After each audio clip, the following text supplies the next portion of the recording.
चौबीस जो गला आज शेष दिन तार मु भावी बहुत जनसाधारण मतरे गोटे लोक सरकार अवस्थापित है जो साधारण लोकंर काम साधारण लोक मनरे भावना और देखुवा स्वप्न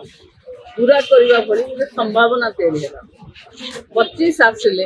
से संभावनार पूर्ति हम प्रति बेले किसी लोकंर स्वप्न पूरण होता लोक मैंने अनुभव करें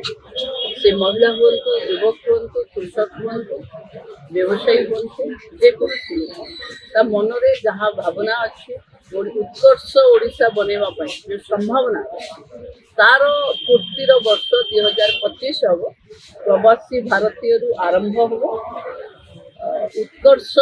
जानुरी रे उत्कर्ष ओडिशार कनक्लेव हम तेणु मुझे भावुची ओडिशा को एक विकसित ओडिशा देखिबार जो मानसिकता समस्ते जदि से मानसिकतार लगे ताले विकसित ओडिशार मूलधुआ पड़ापी वर्ष 2025 देखो मु भावुची ओडिशार लोक जो परिवर्तन आनिचंती परिवर्तन सहित विश्वास भी सरकार उपर आसी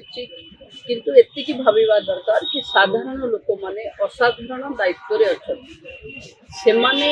सबु स्वप्न को जे आज पूरण कर देबे एमती नाही प्रभु जगन्नाथ आशीर्वाद हो ये सरकार साधारण लोकंकर समस्या पूर्ति करिवारे साधारण लोकंकर भी सहयोग हो सरकार तो सहयोग करने प्रतिबद्धता अच्छी प्रतिश्रुति भी अच्छी।